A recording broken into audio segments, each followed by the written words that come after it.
Hey there, guys. We just had the monthly live stream for Brave Exvius Global number 74, and in this video, I'm going to be doing a brief recap as I go over the stuff they talked about and condense it down a little bit, give you my thoughts, etc.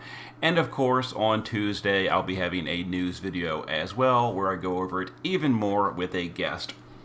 But for this one, the first thing we did was we announced the new unit for December, Ghost of Winter Past Beryl. He is going to be the Christmas unit. They did not mention if he's limited time. I would kind of assume he is because, you know, he's wearing like the reindeer horns, so he's very obviously holiday themed. But they didn't say. He could be a permanent unit. I don't know, but I would kind of doubt it. So we're going to go over briefly what they previewed. I do have to say, just based on the stuff previewed, he's looking a little bit underwhelming. Of course, it is very early to tell. We need to wait until either Wednesday night for the unit data, etc., to get the full picture. But just from the stuff they previewed, it's looking like a typical Christmas unit, which, if you remember, Eldrin, Tiana, Ayaka, etc. Christmas unit usually means uh-oh, but we will have to see. So specializes in Earth and Ice, skills that activate when he's lower HP. Now this right here, this is the really good thing. So the 50% amplify field for Earth damage and 30 for Ice damage. As you kind of know, Earth and Ice, they're getting better with, all these recent units. Veritas of the Frost gave a really good icebreaker. We recently got the new Bewitching Warrior Yish. She's good for Ice. Now Beryl is like secondary Ice. And then for Earth, we've got things like, Ramza, I guess Beryl himself, and then in the future, if we don't skip it, we're going to be getting Scar from Full Metal Alchemist. He's pretty decent as well. But even so, even with all this, I still feel like Earth is a little bit behind things like Fire, and then especially Dark as we go forward. You're going to see more with Elispiris in a minute. But, yeah, so, Beryl being Earth and Ice is not doing him any favors. And then here's some abilities they previewed, and this is what I'm talking about. Like, the abilities they're previewing are really underwhelming, and this is like, come on, we were expecting like really good for Christmas. I guess we really weren't expecting really good for Christmas, because the common theme in chats have been like, it's a Christmas unit, it's going to be a dud, because they always are. I was hoping they would turn that around and make us the first really good, long-term, valuable Christmas unit. But again, I am jumping to conclusions. We have to see the whole kit on Thursday to really give a complete judgment. But some of this stuff, thankfully, they did give us some of the numbers during the stream, and this is like what I'm talking about here. So for this killer right here, it's only 160. And you might be saying 160, well, that's pretty standard for killers. And sure, of course it is. But when we've got like 250s on like Melissa, etc., or things like AoE 200s on like Ibarra, I want this to at least be a 200 AoE. At least. But it's only 160. Feels bad. And then Seraphic Present, it's a Magnus ability, only 2 times per battle. It's only a single target skill, and it's low numbers. So the stat buff is 350, and the LB damage is 250.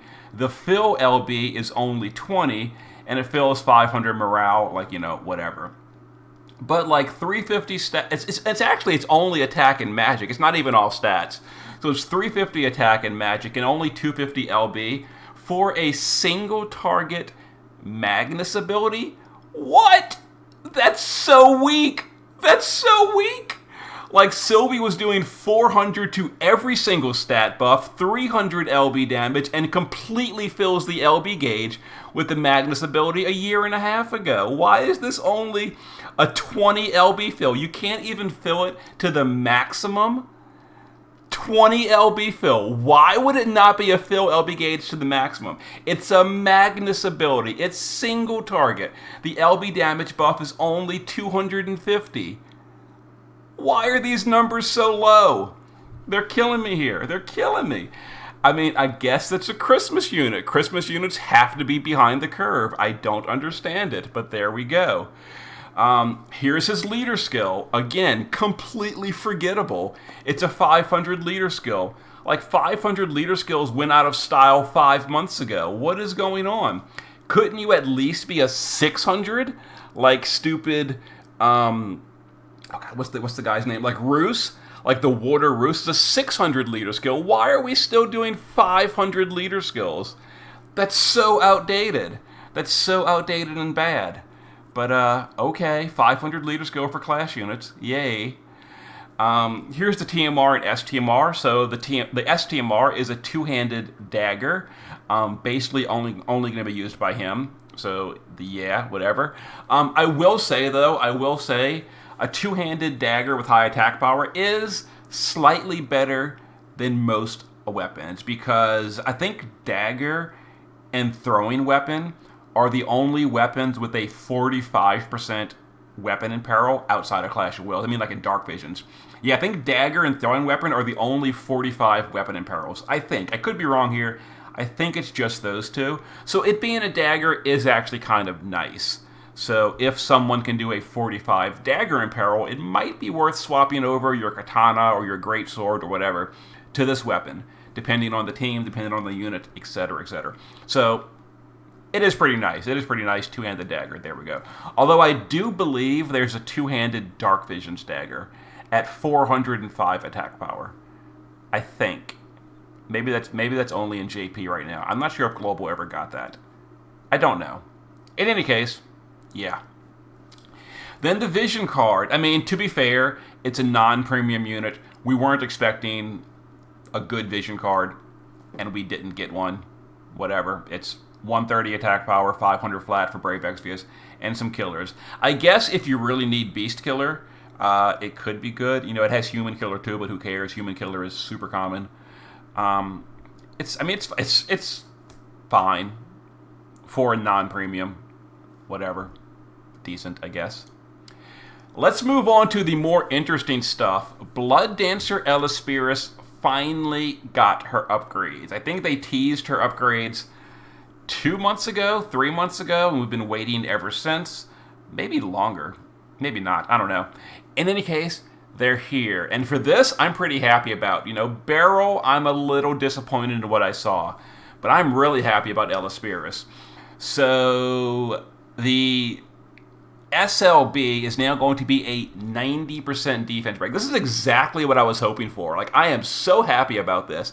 I mean, I even mentioned this in the live stream that I guested on last week, like when one of the people in the audience asked me, what do I want for Ellispiris, and I said 90 breaks.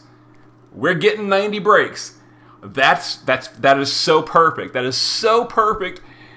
One of the main things that can set her apart from all the other breakers we're using these days is 90% breaks, and she got it. I'm so happy about this. So 90 defense break. This is on the SLB, so the SLB is only 88 spirit, but remember, she does have the Magnus to do 89 spirit. So she's a 90 defense, 89 spirit breaker.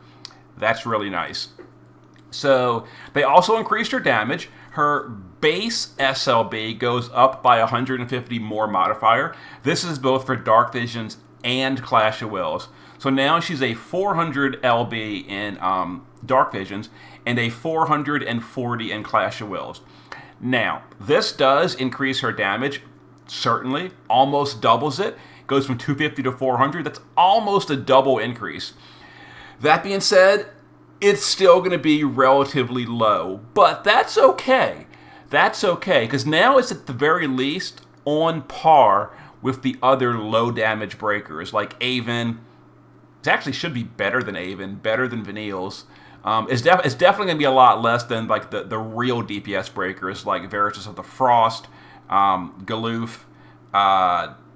You know, it's going to be less than them, but it should be better than like Vanille, Avon, you know, and then the really old stuff like, you know, Laguna or whatever the hell.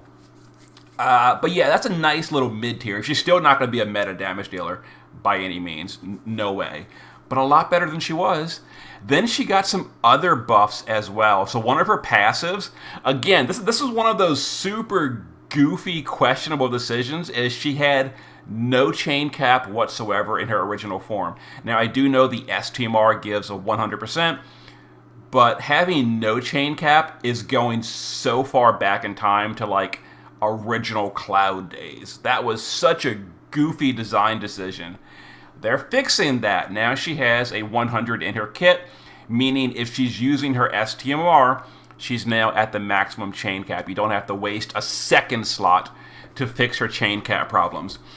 Also, she's getting an LB damage buff whenever her HP drops below 75%.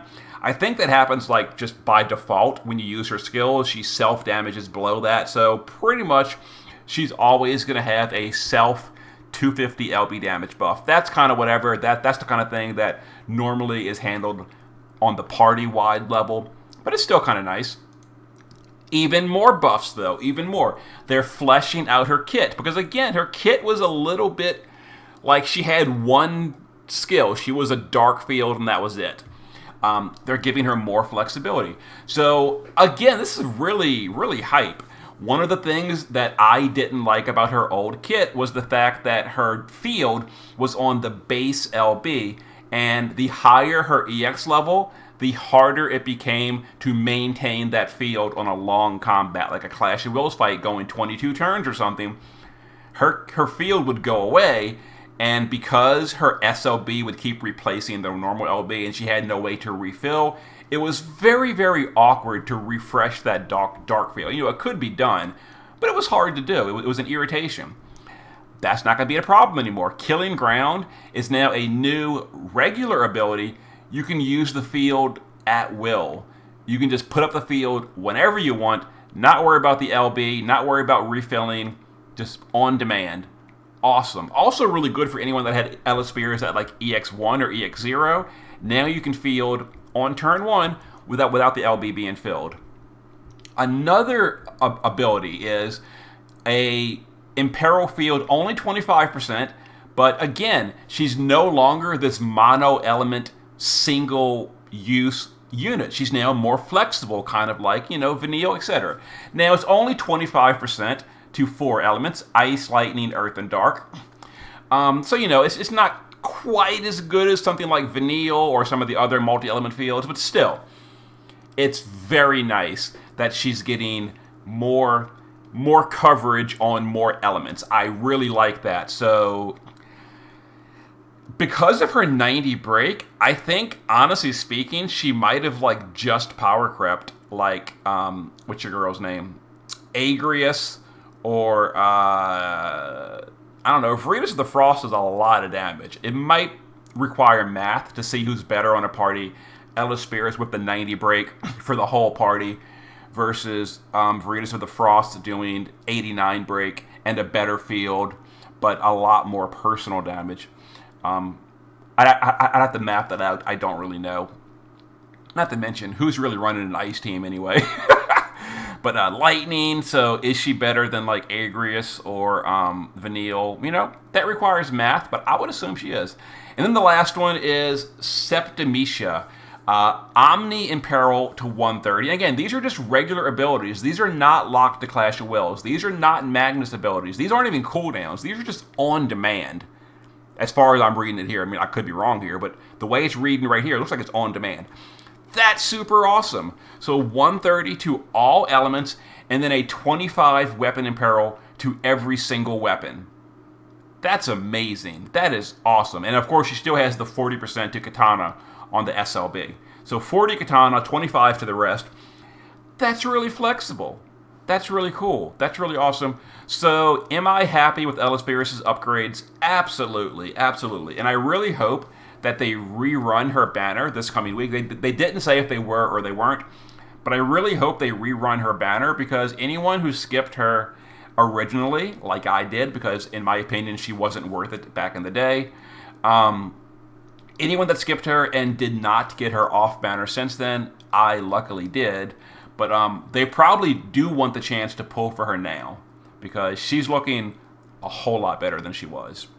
Anyway, let's move on. Another unit upgrade. So it's kind of nice that we're getting some upgrades for Christmas, Ella Spears and then Elina. So the only upgrade here is her leader skill in Clash of Wills goes to 850%, which is pretty nice. That's actually really nice. It bridges the gap a little bit for those of you that don't have a good 900. Also, it's Elina's leader skill, meaning it covers all the Clash of Wills units at 850. So it's slightly lower than the 900s, but there's no longer any like restrictions on element categories, etc. You can put in all your favorites. You can put in the Nier units, you can put in Richt, you can put in Aya. All of it covers at the same time under Elina's leader skill, and that's really nice. Also, don't forget, this is 850 for defense and spirit as well. So this is slightly better for survivability over all the other leader skills. No other leader skill has that high on defense and spirit in Clash of Wills. So very, very nice to see that. Very happy. Then they previewed the Clash of Wills.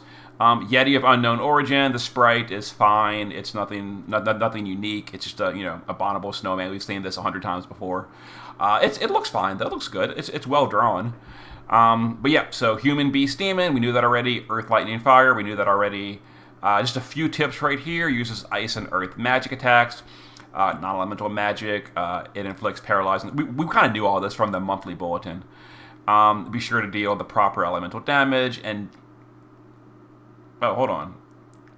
So deal lightning, fire, and earth every turn, and deal LB damage on certain turns to avoid that. Is that new information? Was that in the monthly bulletin? I just overlooked it. So deal LB damage on. I'm just noticing this on certain turns to avoid a con. So does that mean we have to use LBs on specific turns only, or also on specific turns? Meaning, let's just say the specific turn is turn 3. Does that mean I can only use an LB on turn 3 and I will get punished if I use it on turns 1, 2, 4, or 5? Or does that mean I can use LBs whenever I want, but I have to make sure to use it on turn 3 as well? I don't know. That'll be interesting to figure out. And as usual, I will attempt to live stream Clash of Wills on the 21st, on Thursday, and we will figure it out together. That'll be fun. Some other really neat stuff. So some special items in the special Clash of Wills shop. So the Reclaim Serenity we've already had in the shop before. It's really, really good. And if they allow me to buy an extra copy, I definitely will. It's really good. But so are these. Like, oh my god, these are amazing. So the Cyclopedia Mythica Preservation. This seems very similar to the Tenacity material we had previously. That is really good, and I absolutely bought both of them. This just seems different races, but again, I am absolutely buying this as well. And then this one, Cyclopedia Eradication, is 4 different killers at 75% and some stats. That's amazing! I want all of these and more. So they said on the stream, there's even more of this quality material. So I don't know what these are going to cost, but I certainly hope that I can clean out the check. I want it all. I want all of this. If there's more, and the more stuff is the same quality, I want all of that too. Like, I want it all. Let me buy all of it. I hope it doesn't cost Lapis, though. But if it does, depending on the price, I'd still pay it. Depends on the price. It depends. How much would I pay for these if it does cost Lapis per? Oh, that's a good question. I don't know. Whew. I hope it doesn't cost I hope it costs like, either Xenostone or special Clash of Wills currency or event currency, or it's not going to cost Gil. Would be nice, but it's not going to. There's no way. It'll cost something. I hope I can buy it all. And then the last thing is they previewed some more of this new Clash of Wills. So they've been like teasing little bitty tidbits as we go along. This is a new one. So the new information here is actually not on the slide. They talked about it in the stream. So on the left, you see the special gauge is empty, and here it's filled. When the gauge is filled, you can use special abilities that only certain global exclusive units will have. They didn't say what the abilities are. We don't know. But here's the new information that I'm not sure if I like this or not. So, oh God, hold on a minute. Oh, I have to take this. I will be back in just a minute. All right, guys, sorry about that. I a little bit lost track of what I was discussing before I got interrupted. I think I was talking about the gauge, yeah. So the gauge, yeah, starts empty.